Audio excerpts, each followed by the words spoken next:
Peru and Bolivia, 2005, Part 11, Sucre.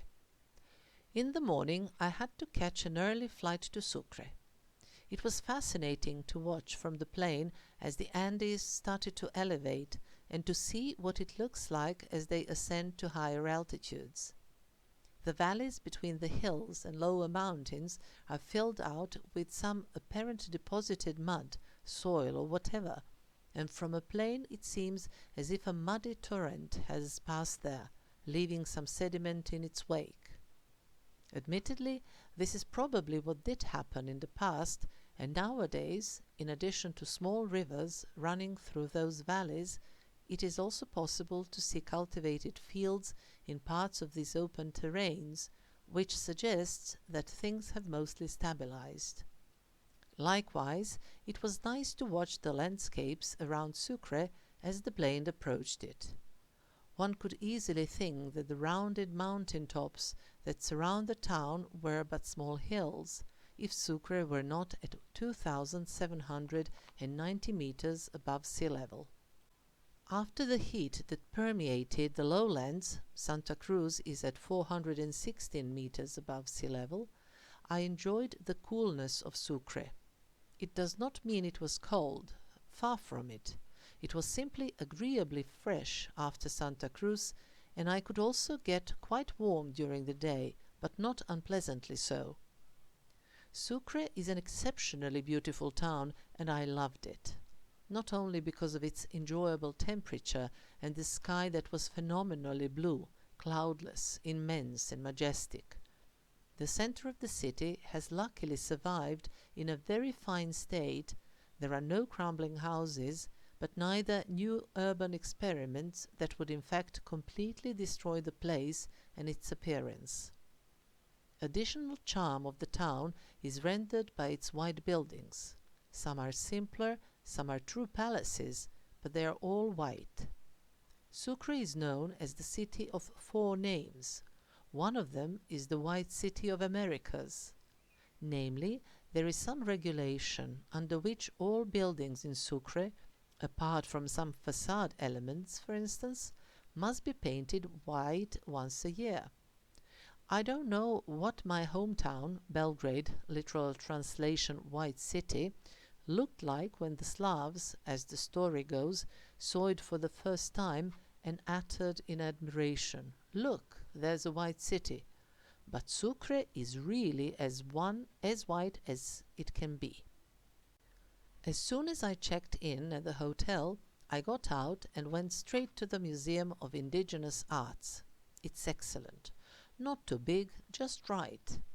It provides a good ethnographic overview of the local population, and I really liked it a lot.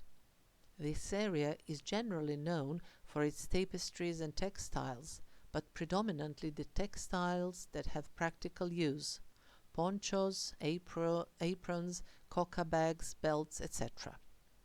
Afterwards, I went to a market and bought huge quantity of fruit: small bananas, a pineapple, granadillas, and chirimoyas. I also bought a medium-sized shallow bowl in order to be able to clean the pineapple. I still have the bowl, and I always feel a tang of memory-infused joy when I use it. I really love fruit, especially when it's local and when in season. Still, later in the day, when I ate the pineapple, I realized it was just far too big for me, although I bought the smallest one possible, so I stopped altogether with buying pineapples. Luckily, there were all sorts of smaller fruits that were manageable. Talking about fruit, I must mention bananas. It needs to be emphasized that only those bananas that have some brownish spots on the skin are truly ripe. I often buy bananas that are completely yellow or slightly green around the stem, but as a rule I let them rest for a couple of days more until the spots start showing. Bananas needn't start to rot, but they must be ripe. When I see people peeling and eating bananas, the ends of which are still literally green, I get goosebumps and my mouth contracts. I've been told by people that they find such bananas tasty, but I think that when one tastes and eats only ripe bananas, one can never go back to the green ones. Having left the fruit at my hotel room, I went to the main square, which is again very pretty, spacious, full of greenery and people, and surrounded by beautiful buildings. The main square is called Plaza 25 de Mayo, 25th of Main Square, and it holds a statue of Mariscal Sucre, after whom the city got its name. Mariscal Sucre in fact means Marshal Sucre, and his proper name was Antonio José de Sucre. He was a Venezuelan and the right-hand aide of Simón Bolívar during the war for independence from Spain. He was very popular here and was the second president of Bolivia. On one side of the square there is the House of Liberty, Casa de la Libertad. Today it holds a museum, but originally it used to be a Jesuit university, the third one in South America. What is important about this building is that it was here that in 1825 the Declaration of Independence was signed and the first constitution was promulgated, while the country was named after Simón Bolívar, who was its first president, albeit for a very short period of time. It is said that Bolívar was against the separation of the territories of the present-day Peru and Bolivia, but as he was exceptionally vain, he liked the idea of a country being named after him. So that's how they won him over for the concept. It was also here that Mariscal Sucre was declared the second president of Bolivia. Talking about the constitution and the political order of the country, it needs to be said that under the constitution, Sucre is the capital of Bolivia, but nowadays the authority is split between Sucre and La Paz, the latter one playing the role of the de facto capital. Only the judiciary authority has been kept in Sucre, and this is where the Supreme Court of Bolivia is situated. By the way, Sucre is included into the UNESCO's World Heritage List.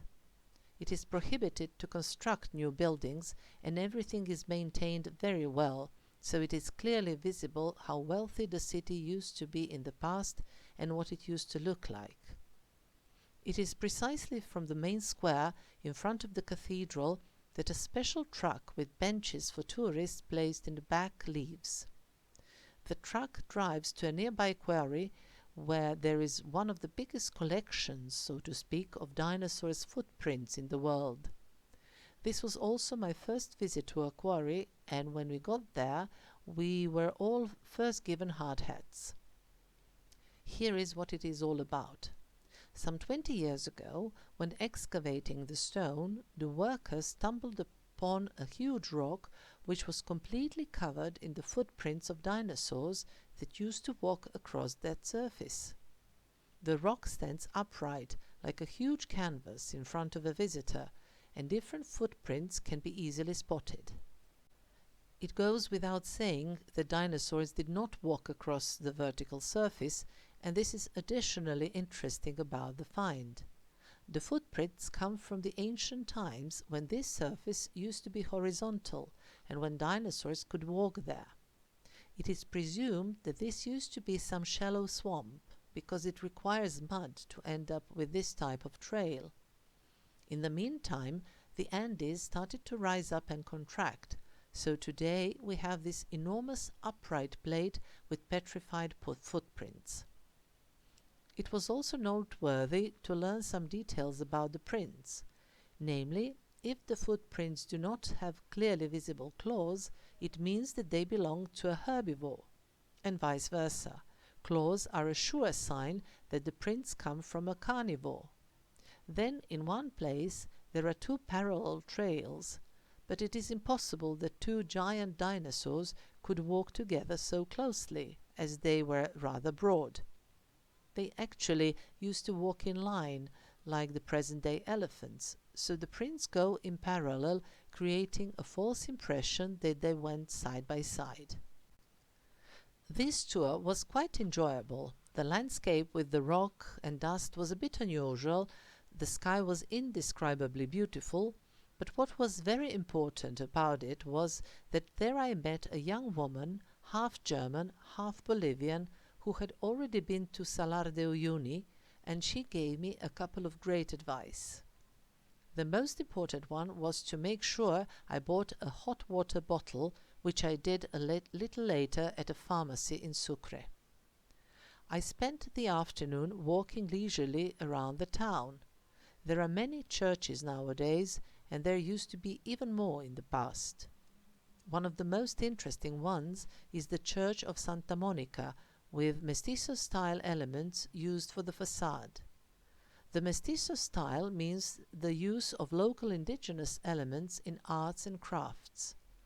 The Church of San Francisco is also quite interesting, but primarily because of the signs inside it saying that visitors should not take holy water for magic and casting of spells. Although the Catholic religion is the official faith of practically 100% of the population, the old indigenous roots and traditions obviously continue to be very dominant. Afterwards, I also walked to the Faculty of Law, which is the building with the biggest courtyard in Sucre. By the way, the University of Sucre is one of the oldest in Americas, founded in 1624, and it remains very popular to this very day.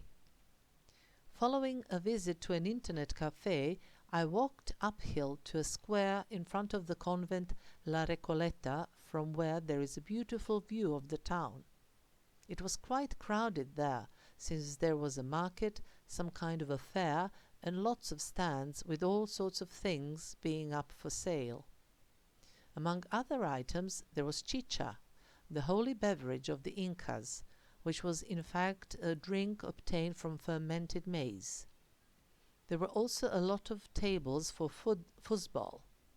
How I used to adore it when I was a child, and I was even quite good at it. In these things, it does help if you have an older brother and his friends. You get to learn a few tricks of trade. Instead of having chicha, I sat in a cafe full of tourists and ordered a local beer.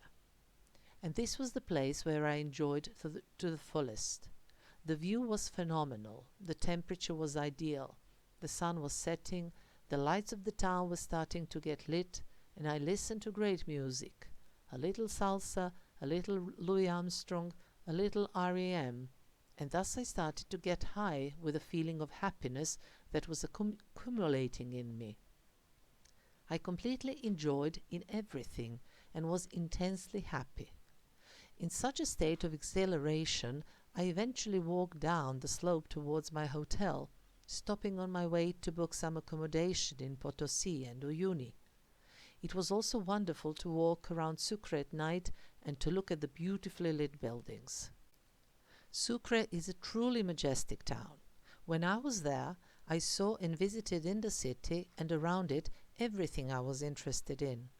But to this very day, I keep getting a feeling as if I had not been there long enough. To do what? Well, to sit in that cafe and enjoy the sheer existence.